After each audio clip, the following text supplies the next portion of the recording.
Welcome to the Deep Dive. Today, we're really getting into something essential, getting a handle on your money. We've gone through this really interesting discussion that lays out 10 sort of core frugal habits from Dave Ramsey. That's right. 10 specific things he emphasizes for, managing money effectively. And our goal here is to pull out the practical, actionable stuff, the insights that can genuinely help you take control of your finances and, well, make your money work for you. Exactly. Think of it as the concentrated version, the key strategies you need.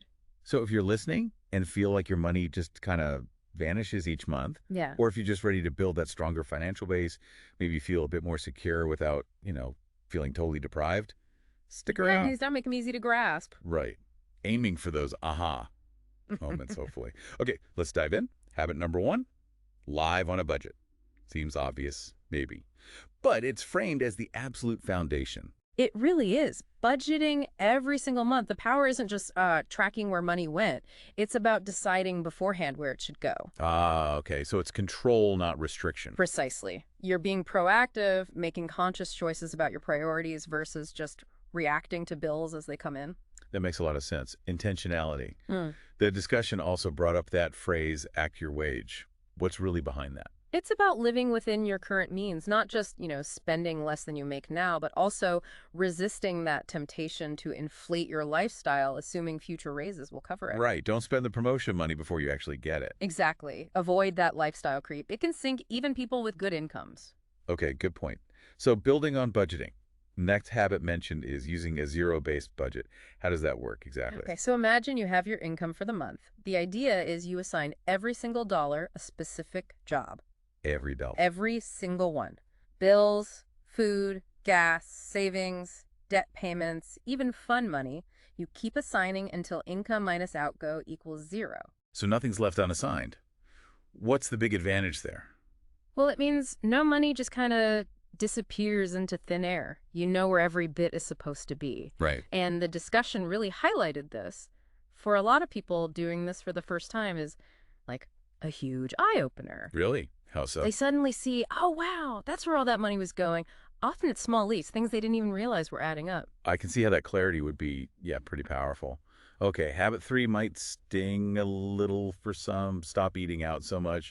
Restaurants were called budget killers. Yeah, they really emphasize the cumulative effect. Think about grabbing lunch out every workday. Maybe $12 a day. That sounds kind of small, right?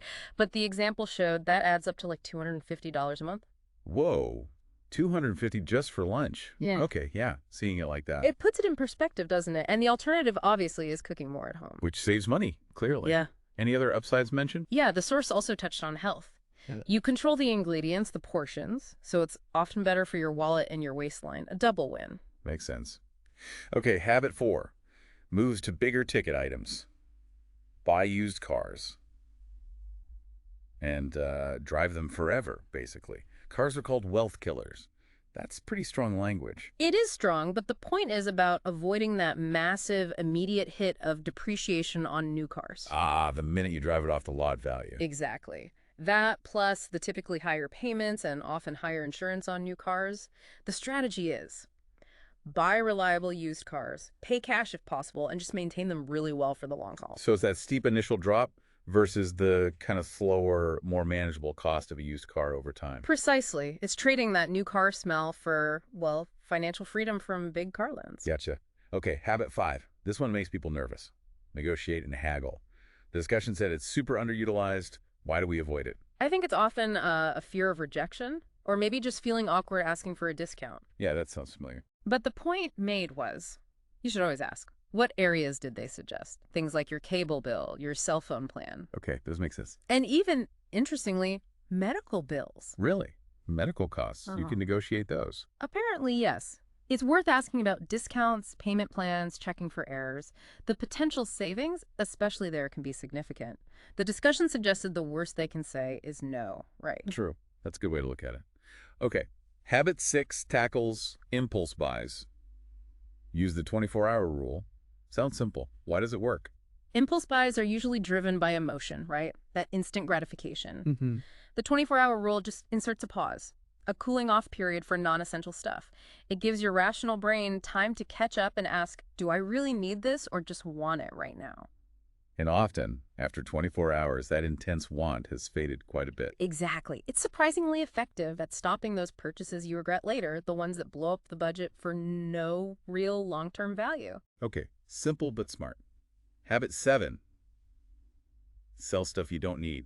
Turn clutter into cash.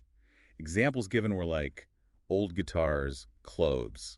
What's the bigger idea here? It's about recognizing that stuff just sitting around collecting dust might actually have financial value. Right, it's not just junk. It's potential cash. Selling it gives you an immediate little financial boost you can use strategically. And did they suggest how to use that money? Yes, the recommendation was to put it towards something impactful, like paying down debt faster or maybe boosting your emergency fund, making that found money work hard for you. Good idea. Okay, habit 8 is about the kitchen. Use the freezer and leftovers. Food waste equals money waste. How can we be better here? Yeah, the source was very direct. Throwing out food is literally like throwing cash in the bin. Grim but true. So simple things. Freeze leftovers right away if you know you won't eat them soon. Plan meals where you can repurpose components. Cook once, eat twice or 3 times. And freezing ingredients before they go bad was mentioned too, right? Like buying meat on sale and freezing it. Exactly. Or freezing half a loaf of bread before it gets stale. It's just being proactive to make your groceries stretch further. Smart. Okay, habit 9 encourages getting your hands dirty. DIY whenever possible. YouTube as a free university. I like that. Where can DIY save decent money? It's a great way to think about it, isn't it? So much knowledge is out there. The idea is to learn basic skills instead of paying someone every time. Like what? Well, the discussion mentioned things like simple haircuts, maybe learning to change your own oil, basic home repairs, Yeah.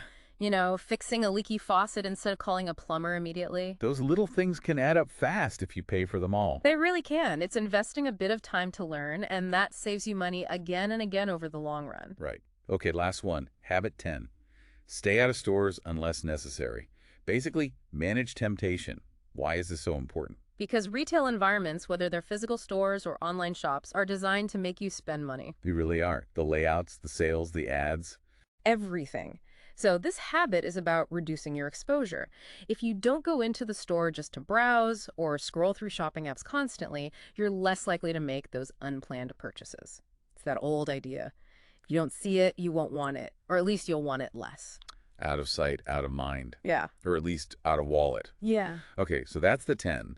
Budgeting, zero-based budgeting, less eating out, used cars, negotiating, the 24-hour rule, selling stuff, using the freezer, DIY, and staying out of stores.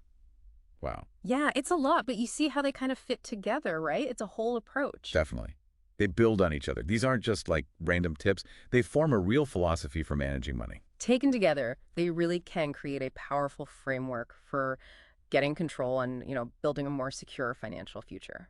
So as you've been listening to all this, maybe think, which one of these really resonated? Which one feels like something you could maybe try, even in a small way, starting soon? Maybe it's finally doing that budget, or just trying that 24-hour pause before you click buy. Yeah. Even tackling one thing to make a difference can give you a bit more clarity, maybe a bit more freedom. And that leads to maybe a final thought to ponder. Think about it honestly. How much money might be slipping away each month because you're maybe overlooking just 1 or 2 of these habits? What could you actually do with that money if you reclaimed it? If you directed it intentionally towards something important to you? It's definitely something to think about.